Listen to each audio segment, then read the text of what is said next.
بسم اللہ الرحمن الرحیم لی خمسۃ نطفی بہا حر الوباء الحاطمہ المصطفیٰ والمرتضیٰ وبناہم والسیدہ۔ آج ایک نہایت مسئلے پر گفتگو کرنے کے لیے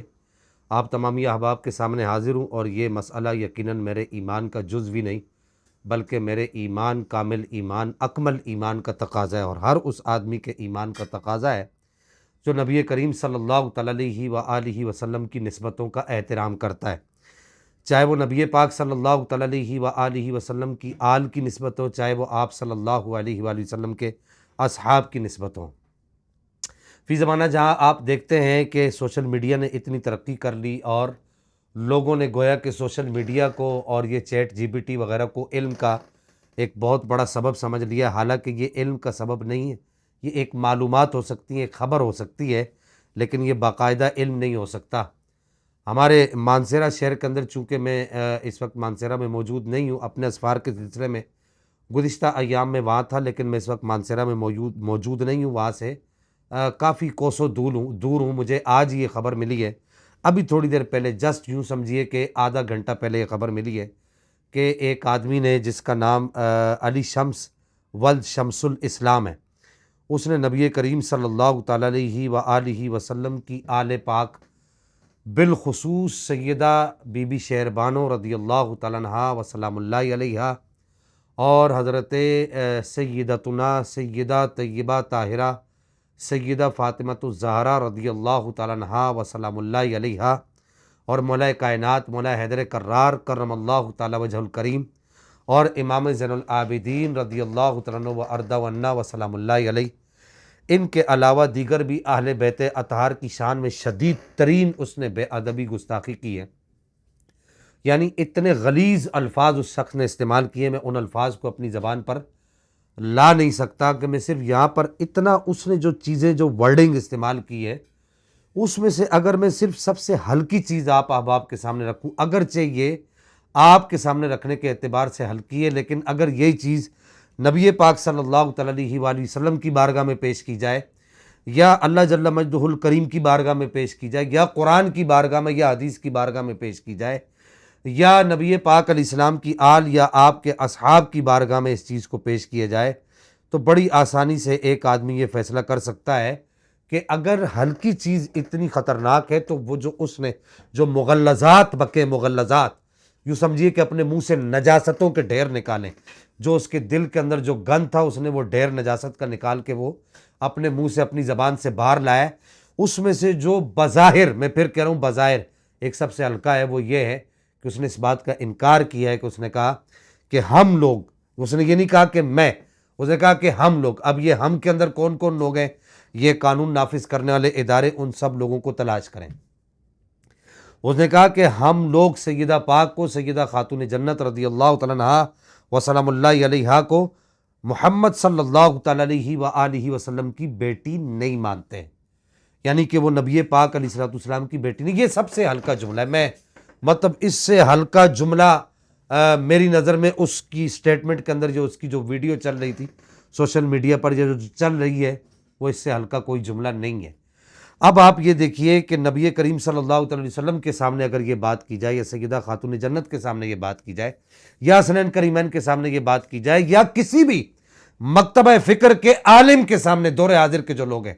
ان میں سے کسی بھی مکتبہ فکر کے عالم کے سامنے یہ بات کی جائے، اور اس کو یہ کہا جائے کہ یار یہ سب سے ہلکا جملہ اس نے یہ استعمال کیا ہے، اگرچہ یہ ہلکا نہیں، میں پھر کہہ رہا ہوں، تو وہ کیا، وہ اس بات کو تسلیم کرے گا؟ وہ کہے گا نہیں ایسا نہیں ہو سکتا۔ نبی پاک علیہ السلام تو اپنی اس پیاری بیٹی سے اتنا پیار فرماتے تھے کہ یہ باب مناقب فاطمہ سلام اللہ علیہا، یہ جو سیدہ پاک کے مناقب کا باب بخاری شریف کے اندر ہے، 3767 حدیث کا نمبر ہے، کہ نبی پاک علیہ السلام سے روایت کرتے ہیں حضرت مسور بن مخرمہ، ان کی روایت سے امام بخاری اس کو یہاں پر روایت کرتے ہیں، وہ کہتے ہیں کہ نبی کریم صلی اللہ تعالیٰ علیہ وآلہ وسلم نے ارشاد فرمایا کہ فاطمہ تو بدعۃ منی یا بدعۃ منی فمن اغضبہا اغضبنی، کہ فاطمہ میرے جسم کا ٹکڑا ہے، میرے جسم کا ایک ٹکڑا ہے،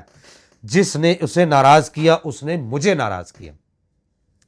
اور یہ بخاری شریف کی حدیث ہے، اور بخاری کی تمام احادیث بالکل صحیح ہیں۔ اس کے علاوہ بخاری شریف میں مختلف طرق کے ساتھ یہ حدیث مبارکہ بخاری شریف کے اندر ہی کوئی 3 سے 4 مقامات پر آئی ہے،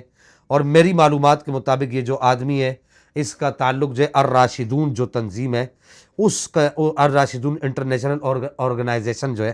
اس کے ساتھ اس کا تعلق ہے، اور الراشدون جو انٹرنیشنل آرگنائزیشن ہے اس میں جو اس کا نام رجسٹرڈ کیا ہوا ہے قمر عباس شامی کے نام سے کیا ہوا ہے۔ اب جو اس نے یہ کہا نا کہ جی ہم نہیں مانتے، ویسے تو گستاخیاں اس نے اور بہت بڑی بڑی کی ہیں، اتنی غلیظ گستاخیاں کی ہیں کہ اگر میں سمجھتا ہوں کہ کوئی ہلکا سا بھی ایمان رکھنے والا آدمی، جو پڑھا لکھا آدمی، اس کے سامنے اس بات کو رکھا جائے اور اسے کہا جائے کہ یار یہ اس کا کیا فیصلہ ہوگا، تو اس میں کچھ جملے تو ایسے بھی ہیں کہ جن پر العیاذ باللہ حدود شرعیہ قائم ہوتی ہیں، حد شرعی قائم ہوتی ہے۔ میں اب مزید اس پر کلام نہیں کرتا، میں صرف اتنا کہنا چاہوں گا کہ قانون نافذ کرنے والے ادارے اس بات کا خوب خیال کریں گے اس مرتبہ کہ اتنی سخت ترین گستاخی اہل بیت اطہار کی ہو گئی۔ اہل بیت اطہار لاوارث نہیں ہیں، نبی پاک علیہ الصلوۃ والسلام کے اصحاب لاوارث نہیں ہیں۔ ایسا نہیں ہے کہ ان کا نام جپنے والے یا ان کے نام کی مالا یا ان کی تسبیح پڑھنے والے یا ان کے نام سے برکتیں حاصل کرنے والے مر گئے، الحمدللہ ان کے نام سے برکتیں حاصل کرنے والے زندہ ہیں۔ میں صرف قانون نافذ کرنے والے اداروں کو یہ کہنا چاہوں گا کہ بعد میں کہیں ایسا نہ ہو کہ ایک لسٹ بنا دی جائے، ایک پھڑکا بنا دیا جائے، یعنی ایک رپورٹ لے آئی جائے اور کہا جائے کہ جی اس رپورٹ کے اندر یہ بات مینشن کی جا چکی ہے کہ یہ آدمی پاگل ہے، اس کا ذہنی توازن خراب ہے۔ نہیں، علماء کا پینل بٹھایا جائے، اور تمام مکاتب فکر کے، اگر آپ چاہتے ہیں کہ اگر آپ کو کوئی ڈاؤٹ ہو تو تمام مکاتب فکر کے علماء بٹھا لیں، جو علماء ہوں، میں جو حالانکہ بات نہیں کر رہا، علماء بٹھائے جائیں تو وہ بیٹھ کر یہی فیصلہ دیں گے کہ اس میں تو بہت ساری باتیں ایسی ہیں کہ جن باتوں پر اس آدمی پر شرعی حدود لگتی ہیں کہ اگر وہ ایک پھڑکے کی وجہ سے اس آدمی کو چھوڑ دیا گیا تو آئندہ بھی کوئی آدمی جو ہے وہ اس طرح کی حرکت کرے گا۔ بہرحال یہ ناقابل فراموش واقعہ ہے، اور مسلمانوں کے دلوں پر، مسلمانوں کے سینوں پر اس وقت کچوکے چل رہے ہیں اس آدمی کے اس الفاظ سے۔ اللہ جل مجد الکریم اس طرح کے لوگوں کو دنیا میں عبرت کا نشانہ بنائے اور آخرت میں خلود فی النار ان کا درجہ ان کو بنائے، ان کو وہ درجہ عطا فرمائے کہ ہمیشہ ہمیشہ کے لیے یہ لوگ وہیں پر رہیں جس کو خلود فی النار کہا جاتا ہے۔ پاک پروردگار جو لوگ اس میں ایفرٹس کر رہے ہیں، جو دامن درم سخنے جو لوگ ایفرٹس کر رہے ہیں، اللہ تعالیٰ ان کو جزائے خیر عطا فرمائے۔ اور میں قانون نافذ کرنے والے اداروں سے بھی یہ کہنا چاہوں گا کہ یہ آپ کے بھی ایمان کا تقاضا ہے، جتنے بھی افسران اس پر کام کر رہے ہیں ان سب کو بھی کہوں گا کہ یہ آپ کے بھی ایمان کا تقاضا ہے، اس طرح کے لوگوں کو، چاہے وہ نبی پاک کی آل کے گستاخ ہوں، چاہے نبی پاک کے اصحاب کے گستاخ ہوں، ان لوگوں کو کیفر کردار تک پہنچانا چاہیے۔ اللہ میرا اور آپ کا حامی ناصر ہو۔ والسلام مع الاکرام۔